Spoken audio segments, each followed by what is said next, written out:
Hello again, and welcome to another episode of The Outsider's Journey, a podcast where two aspiring filmmakers aim to get a feature film to cinemas. We like to believe we're outside the conventional industry, as it were, and hence the name The Outsider's Journey. So we're a few episodes in right now, but I felt it's appropriate for us to just keep reminding you, the audience, any new listeners or any current listeners, to just understand why we're here, why two guys are sitting in a room across the table from each other talking about movies, especially a movie that's not in cinemas at the moment. So we're not film critics, we're not huge movie buffs. I mean, I think the oldest film I know is maybe Cinema Paradiso, which is like very old film, but I'm not a movie connoisseur, if you will. I'm just an aspiring producer, and Pradeep is, a writer, actor, and all-around creative. And this is our story of trying to get a film outside the conventional industry, if you will, outside London and perhaps, to a greater extent, the more conventional film industry path. This is our story of trying to get that made. So welcome again, wherever you're listening from, whether it be Apple, Spotify, wherever you are.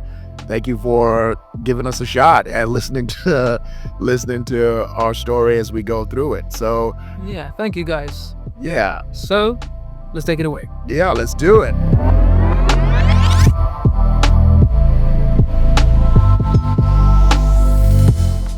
So this episode, the name of this episode is called Rejection and Resilience. Now, that might be too much of a lead in as to this episode. It's not just a woe is me episode. We're gonna be absolutely realistic in a few things and give you some pragmatic elements. So I'm gonna be shooting off some questions with Pardeep and then discussing that element with him as we continue, as we reach this point in our journey. So over the last episode, we talked about where we were, the things we did in terms of developing the film, making a concept trailer, getting that concept trailer on national news, getting a lot of buzz from the industry. Well, from Not the industry. not the industry, but media. from the media, Yeah, from the press. So we got some really good press. We even got some great support from the footballing world. So effectively, we were trying to see what the actual industry, and by actual industry, I mean the film industry, felt about the project. We were trying to gauge their perspective, get some really good insight from studios and independents, and for me, it was all about going deep into just going full Rain Man mode and researching how the studio system worked stateside. No, not just stateside, but in the UK particularly. So I started stateside with how the studio system and independent film sector works in the US, and then I wanted to see how that transferred in the UK. Yeah. And obviously, it's very different. So for anyone listening, what you will find with the studio system in the United Kingdom is that, especially from the film and TV side, is that a lot of these independents are usually owned by larger studios. So studios like All3 Media, Endeavour, ITV, BBC, they buy up these smaller independent studios. And a lot of the people who work there, the executive producers and development execs and the founders of these small studios, usually are ex-major studio employees. So they usually end up working for the BBC, for the Netflixes and the Amazons. So it's sort of a cohesive, symbiotic system where the independents depend on the larger studios, and larger studios go to independents for development work. So that was very fascinating to me. I found the whole thing really interesting, and it was really great to just get into that mode of seeing how the whole thing worked. So to keep the story going, we've gotten this press, we've talked to the footballing world. Now it's time to pitch. It's time to go out there. Yeah. And we got a script, we got a concept trailer, we got press, we got footballing world potentially intrigued by the project. So what's next? I think it's pitch it, try and get it out there. we thought it was high time Try and get it made. Exactly. So that's exactly what we did. So we approached. We're not gonna go into every single, Probably shouldn't list all of them. Every single day. but we'll give you numbers. We approached at least 20 independent film studios. We also approached some about, I'd say, 10 to 15 television specific studios, and we did that because potentially they could help us with packaging the project and taking it to the major studios. So we approached films independents, and um, we also approached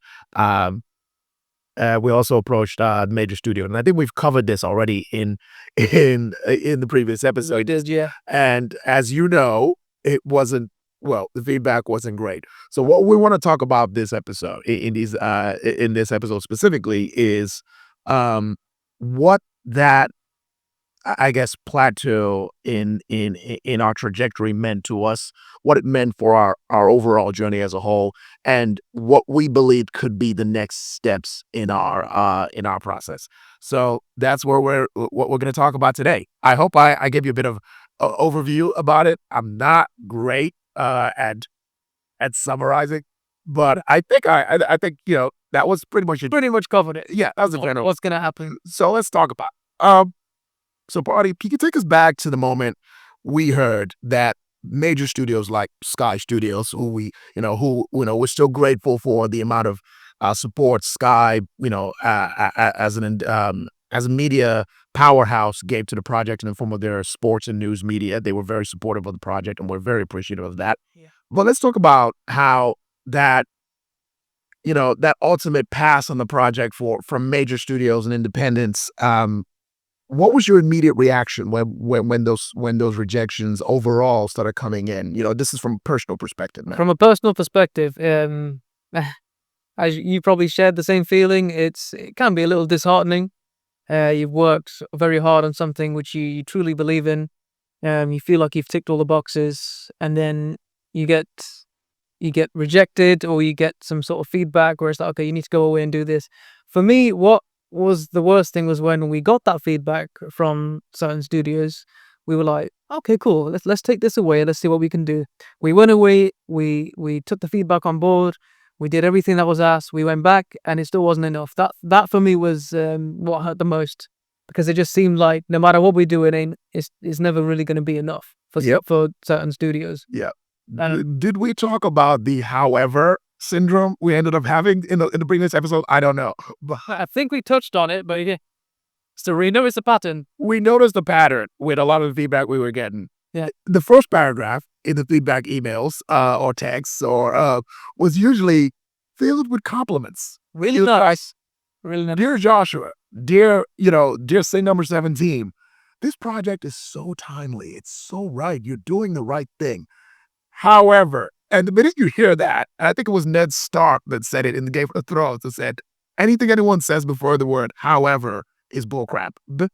Basically, yeah. Basically. And no disrespect to all the incredible filmmakers and studios and auteurs that gave us their feedback. We were so grateful because a lot of these people didn't even need to respond to us. No, a lot of them could have just took it up. Exactly. So if you're to make the orders, but some of them actually read the script. They immersed themselves in the project and they read our treatment.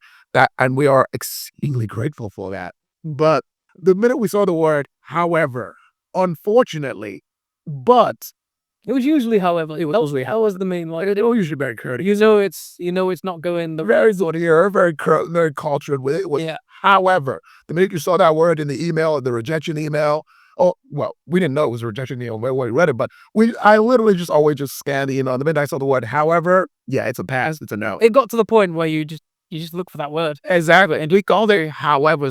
It was the however syndrome, basically. Yeah. The minute we saw however in a feedback email, it ain't good. It's not good. No, it's so yeah, no, that was I share that feeling that, wasn't just studios. We got that with pretty much the entire process, whether it was casting, whether it was looking for a director.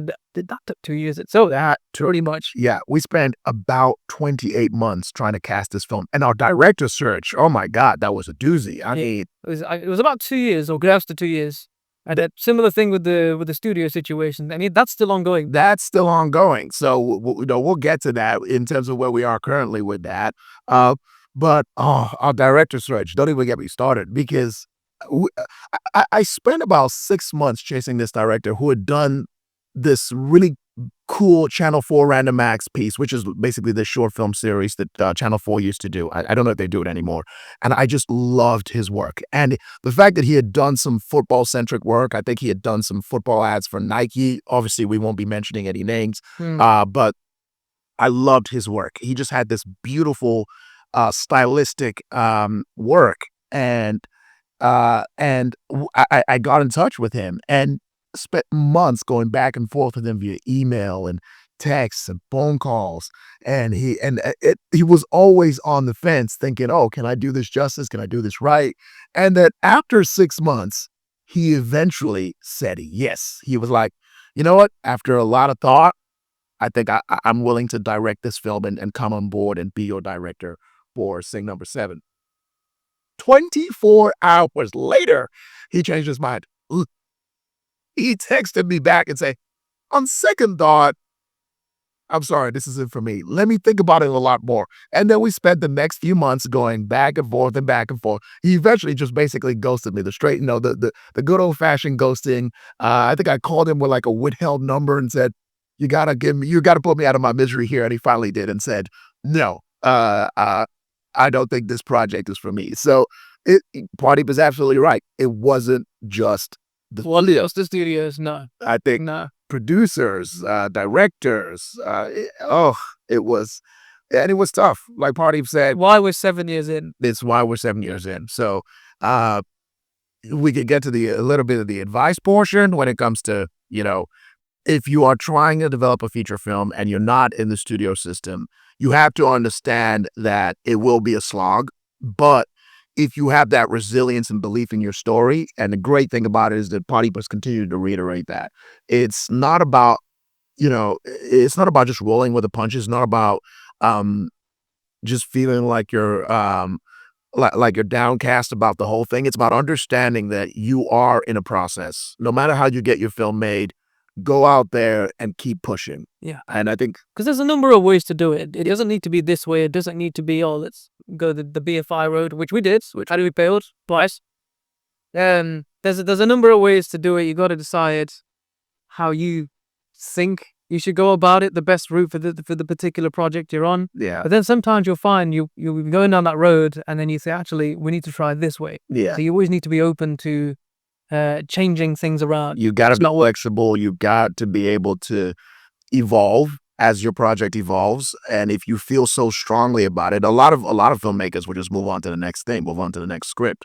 And we'll talk about our foray into the TV world in a couple episodes, probably in the next episode, about our move into TV and to try and diversify our portfolio, if you will. Mm-hmm. We'll talk about that in the next episode. But so let's keeping on this rejection line. I promise it's going to get a lot more gloomy. It's going to get a lot more gloomy, but then it will get sunnier as we go on. So how did it feel to have those many doors, slammed in our faces, with major players in the industry, especially in an industry that we felt such a deep connection to, that we were trying to get into? How did that feel for you as a creative? So after the first few, not too bad. It's like, okay, all right, we've got some feedback. Let's work with this, keep going. Yep. But then as time went on, and it was just the same thing over and over again, and this went on. It's not a short-term thing either. This went on for a while, and I'm talking a year and a half went, and then 2 years went, and now we're pretty much here now. I'm pretty sure it's been about maybe 2.5 years since we've been looking for a studio. Yeah. Maybe even longer, actually. Yeah. It can test your patience. It can make you question if you're doing the right thing, and it can make you think, all right, like, are we wasting our time with this? Is this ever going to happen? All these questions start running through your mind because of the length of time it takes, because of the sheer amount of rejections that you get in. But this is what I said earlier about you've always got to keep your mind open and try and go down a different pathway, like a different road, if one way's not working. And I think that's where we're at right now. Yeah. So what was the point where, I know you've just spoken about that point where you thought about, giving up. And, I think I was there with you in that element. And I think we were all there along with our co-creators, our co-producers, Charles and Amrik. There was a point where we thought we were really on the brink. But what was that moment? If you could think about it, what was that moment that pulled you back from the brink? That thought, no, we got to keep going. This is too important. This is the right story. What was that crystallizing moment for you? I think it was just a case of looking back at what we had achieved, where we started, where we had got to. Okay, we didn't have a film yet, like it wasn't made, it wasn't funded, but to look back and see what we had achieved with Sky Sports, Sky News, and the various other media outlets that shared our story, Yeah. and the attention that we got. I think that was one of the reasons, one of the driving forces, which is like, look, we are doing the right thing. We are trying to tell the right story. We're just having a tough time trying to break into this industry, which we know, which we've always known is very, very difficult to break into. Everyone told us that. Yeah, we were under absolutely no illusions in our journey, and that's the truth. That's the I guess the ironic beauty of this whole thing. We knew we were under no illusions that the film industry is not an easy one to break into, and it's why it feels like the Emerald City for a lot of people. It's right there. It feels close yet so far, and because everyone has a story, everyone thinks they could be movie stars. Everyone thinks they could be film directors and work in the industry. Everyone has a great idea. You have no idea how many times my partner has pitched me a movie idea. And and that's the great thing because stories are ephemeral. They're everywhere. You can grab them from anything and anywhere.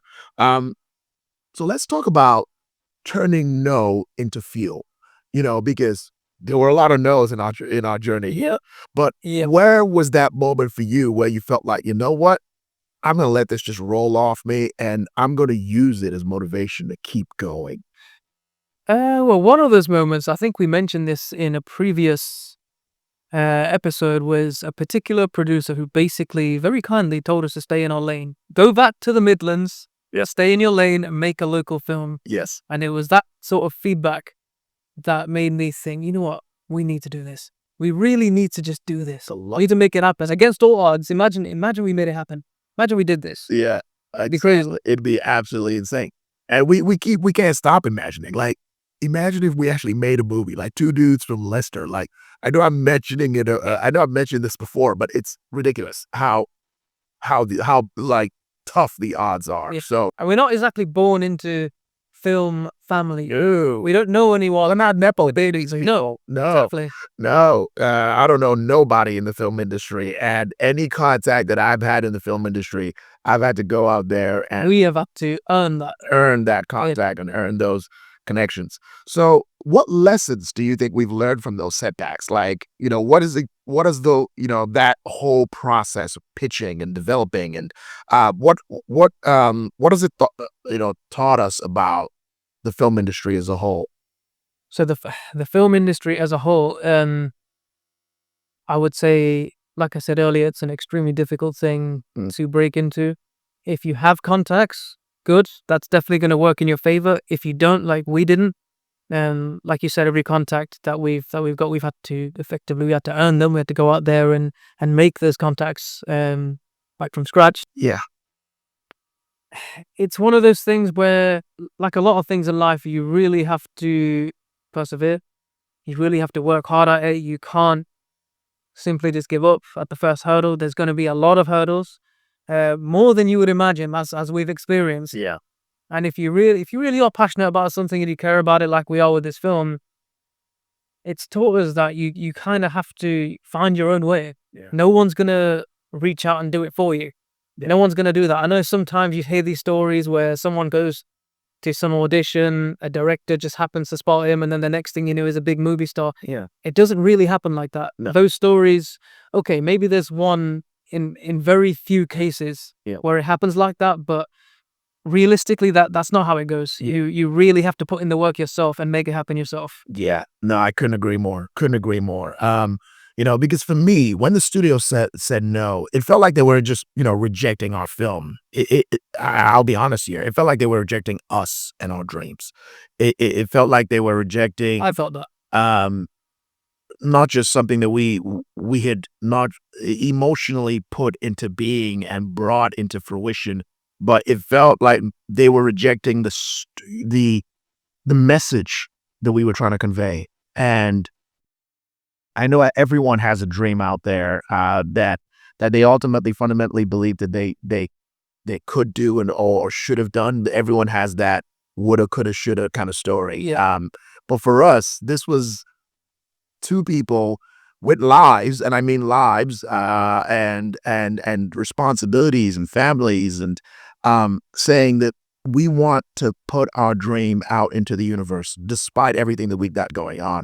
So, full disclosure, I'm a producer, but I have a 9 to 5 job. Party does also, Yep. and we put food on the table for and with our families, and we have a lot of commitments outside the scope of film. But this was us saying we want to be filmmakers, but we know that the dream that we have to see this to fruition is something that sat deep within us, that we had to give that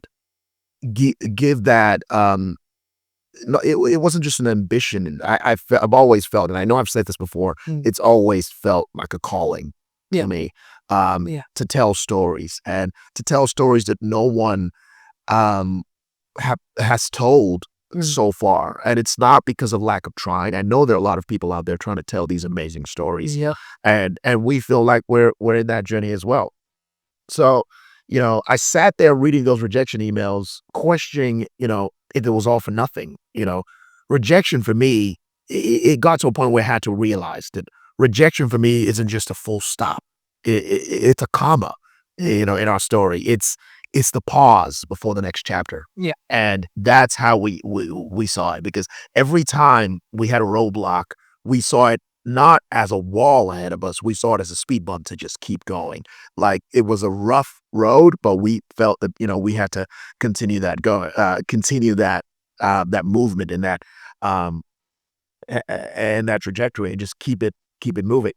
So let's talk about looking back. Yeah. Do you think being turned down by those studios was a blessing in disguise? Some of them, yes, Yeah. because looking back, I don't think this film was suitable for all of them. Yeah. We were just in a place where we were just pitching, we just wanted to get a studio on board. But yeah, looking back, I think it didn't belong with all of them. Yeah. Some of them definitely it did. There's a particular streaming service that I really, really thought would have been amazing for this. Yeah. Yeah. We're putting them on the spot here. We're not putting anybody on the spot. We're just, It would have been amazing yeah. if that happened. Yeah. And we got close. Yeah. I mean, we got really close. We got really close. Yeah. I wouldn't say it's over. We just need to readjust our approach. Yeah. We may even need to change what we're doing in terms of the film itself. I'm not going to say too much. We're not going to say too much. You know what I mean? Yeah, we'll get there. We'll get there. But it would have been amazing. Absolutely. Yeah, absolutely.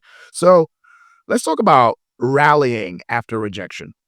What strategies did we really effectively, employ to regroup and refocus our efforts after so many, no's? What was our moment to say, okay, we got to find another way. We got to do something different here. What was that moment for us? So after the majority of rejections, I would say, Yeah. and we noticed a pattern in terms of the feedback, we were like, okay, we can't keep doing the same thing. Keep doing the same thing, you're gonna get the same results. Yeah. So we thought, okay, let's have a look at our treatment. Let's see how we're actually pitching this thing. Let's have a look at our story. There's something need to change. I know we made a lot of adjustments over the years with Kenton, our writer. He made adjustments to the story where he felt necessary, and I think it is now at a place where it's, in my opinion, it's perfect. I think the guy's done such a good job with the script. So it was those kind of adjustments that we made, but we also made adjustments in terms of who we're approaching. As in, like, the particular people at these companies, we made a bit of an adjustment with that. We went just straight for like the top person, and cut out the middleman effectively. So yeah, these are the adjustments that we made to try and change the result effectively. Yeah. Yeah. And I know we've talked a little bit about the irony of,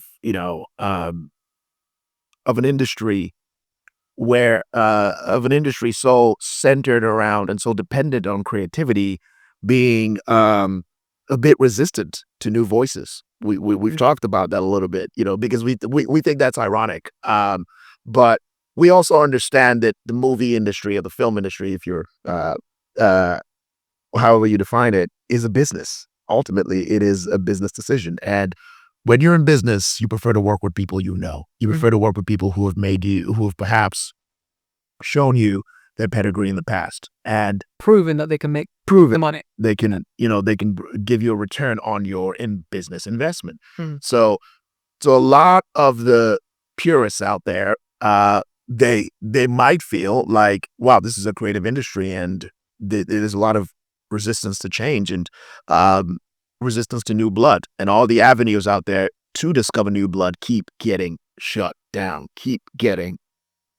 um, keep withering away, if you will, and so. And a lot of people are continuing to look at ways to continue to take that lack of opportunity and turn it into something new, into something else. And I think this podcast series is perhaps us doing exactly that. Yep. Because for years we sat back and thought, you know what, we're just gonna go on to the next one and just keep talking to each other about our process and our journey and the pitfalls we face. But we thought, let's share that. For us, it's almost therapy, if you will, because we're sharing this with people. Yeah, and actually there'll be a lot of hopefully a lot of filmmakers out there who will listen to this and be like, actually, I've been through some of these things, or if not all of them, Yeah. like on their own journeys, because as we know, there's thousands of people out there trying to pursue this exact thing. Yeah. And I'm guessing the vast majority of them will have the same struggles that we've had. Yeah. Yeah. So that's what we are. That's where we were in that moment, where we've hit this, where we had that incredible crescendo of buzz and what we felt like support and for the project, and that's the element of our of where we were, of getting to that point where we felt like the momentum had slowed a little bit, but we saw that as more of a ramp to pick it back up and continue our journey.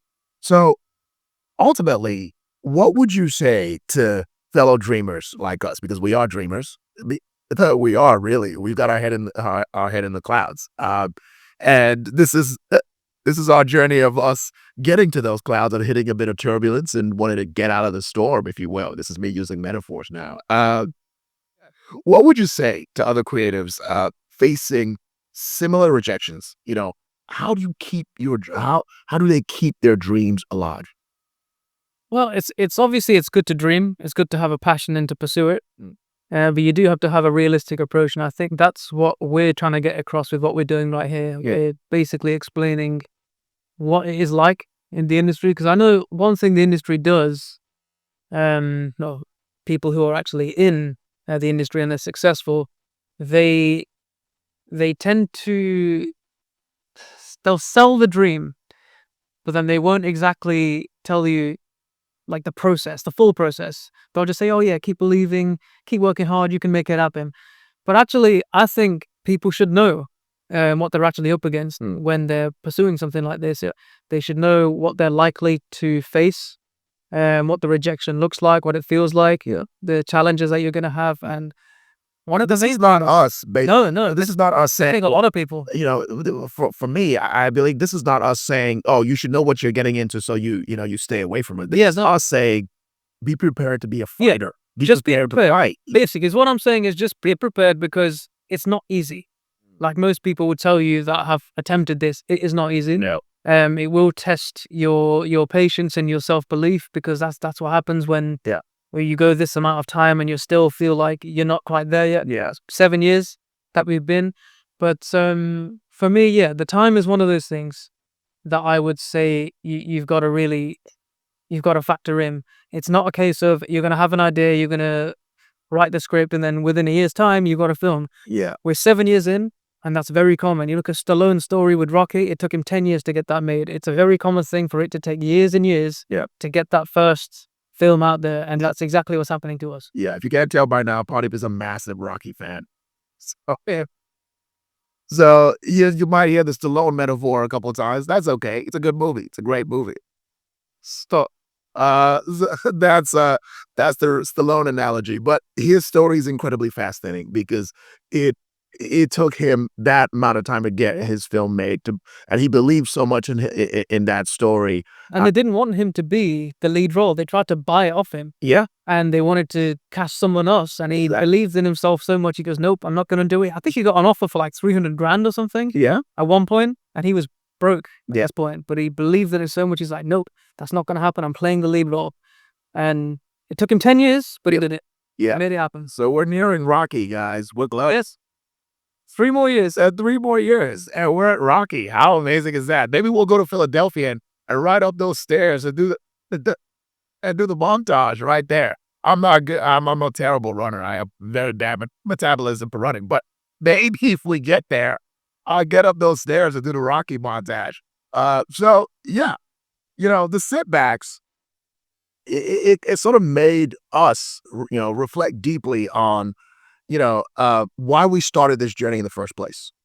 It gave us that understanding, that ultimate moment of introspection to say, we're making this not just because we want to be film producers or, we want to be, Yeah, be movie it stars. wasn't about that. No, it wasn't about fame and all the trappings that came with it. And I think it was more to do with we're creative, we like what we do, and we wanted to do that. exactly. We're passionate about it, and that's it. Yeah. I think maybe it came to also the realization that at times we were, as Potty was just said, we were knocking on the wrong doors. Yeah. And maybe, Yeah. hint, hint, it was time to build our own door. Yeah.